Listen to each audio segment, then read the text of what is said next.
Oktober, Timnas Indonesia berkandang di SUGBK, Ketum PSSI ultimatum pengelola, inilah permintaan Pak Erick Thohir. Nova Arianto calon pelatih jempolan, ilmu Shin Tae-yong diserap semua Timnas U16 gacor. Ketua PSSI Erick Thohir mengatakan bahwa pihaknya telah menyodorkan perpanjangan kontrak selama 3 tahun kepada pelatih Timnas Indonesia Shin Tae-yong. Erick Thohir sudah memberikan pembaruan perjanjian kepada Shin Tae-yong sejak 2 pekan lalu, namun belum ditandatangani oleh arsitek asal Korea Selatan itu. Saat ini, Shin Tae-yong sedang pulang kampung ke Korea Selatan. Nakhoda berusia 53 tahun itu meninggalkan Jakarta pada 14 Juni 2024 setelah memimpin Timnas Indonesia di putaran kedua kualifikasi Piala Dunia 2026 zona Asia.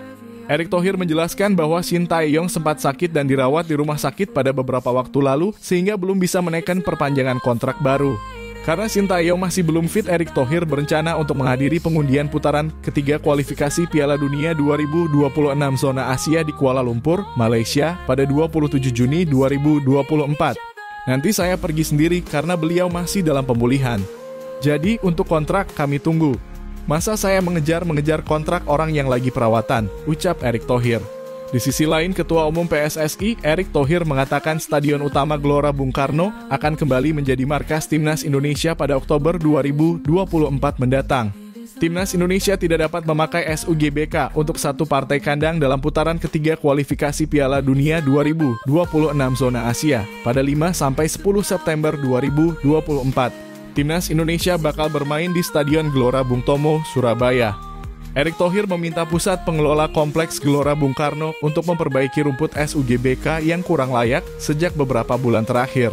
Nanti pada Oktober dan November 2024, Timnas Indonesia kembali ke SUGBK, ujar Erick Thohir, Jumat 21 Juni 2024. Saya berharap kualitas rumput SUGBK harus dipertanggungjawabkan. Kalau kita melihat Euro 2024 bagus, SUGBK juga mesti sekelas itu, tegas Erick Thohir. Kabar baik, penyerang FC Volendam U21, Mauro Zijlstra, siap memperkuat Timnas Indonesia asuhan Shin Tae-yong. Jika mendapat tawaran main untuk Timnas Indonesia, penyerang 19 tahun ini takkan menolak. Mauro Zijlstra merupakan pesepak bola terbaik di usianya. Ketika memperkuat NEC Nijmegen U21 di musim 2023-2024, ia sanggup mengemas 8 gol dan 1 assist hanya dari 12 pertandingan.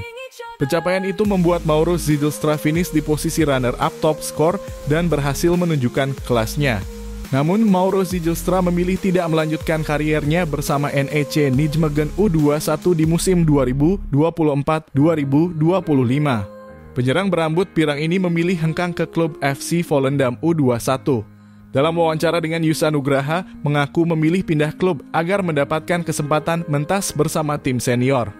Jika bertahan di NEC Nijmegen U21, butuh usaha ekstra baginya mentas di tim senior, mengingat tim tersebut berada di papan atas Eredivisie.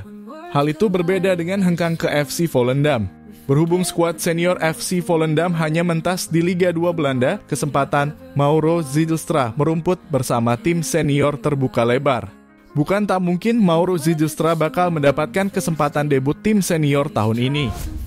Sementara hasil manis yang diraih Timnas Indonesia U16 pada laga perdana Piala AFF U16 2024. Erick pun membicarakan soal target untuk Timnas Indonesia U16 di ajang itu. Erick tak mau gegabah membebankan target tinggi kepada skuad Timnas Indonesia U16 dalam keikutsertaannya di Piala AFF U16 2024. Ia menargetkan skuad asuhan Nova Arianto itu untuk lolos dari fase grup A. Melihat kemenangan besar itu, Erick meminta para pemain agar jangan berpuas diri. Sebab perjalanan mereka takkan mudah untuk kembali meraih gelar juara.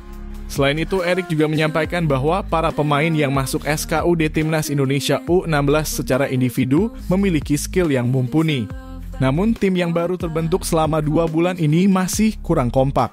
Sementara pelatih Timnas U16 Indonesia, Nova Arianto, angkat bicara soal perubahan taktik anak asuhnya saat menghadapi Singapura pada laga perdana ASEAN Cup U16 2024 di Stadion Manahan, Surakarta, Jumat 21 Juni 2024. Timnas U16 mengawali perjalanannya dengan kemenangan 3-0 atas Singapura. Ada beberapa momen penting pada laga tersebut, salah satunya adalah perubahan taktik yang dilakukan Nova Arianto. Sang pelatih awalnya menurunkan formasi 4-4-2. Tampil dengan formasi tersebut, timnas U16 Indonesia sempat mengalami kesulitan. Singapura mampu menciptakan beberapa peluang dari situasi serangan balik. Selain itu, tim lawan juga mengancam dari beberapa umpan lambung. Pada babak kedua, pelatih 44 tahun tersebut membuat perubahan. Nova Arianto menurunkan formasi 3-4-3. Formasi 3-4-3 adalah taktik andalan Shin Tae-yong selama melatih timnas Indonesia. Keputusan tersebut berbuah jitu untuk timnas U16 Indonesia. Bahkan Singapura gagal memberikan ancaman berarti usai Nova Arianto melakukan perubahan formasi. Selain itu, timnas U16 Indonesia berhasil menambah 2 gol yang menggenapi kemenangan 3-0 atas Singapura. Nova Arianto membeberkan perubahan taktik tersebut. Pelatih 44 tahun tersebut sudah mempersiapkan 2 skema sebagai andalan timnas U16 Indonesia di ASEAN Cup U16 2024. Nova Arianto bakal mengubah formasi tergantung situasi pertandingan. Asisten pelatih timnas Indonesia senior di bawah Shin Tae-yong tersebut bersyukur anak asuhnya cepat beradaptasi dengan perubahan formasi yang dia lakukan.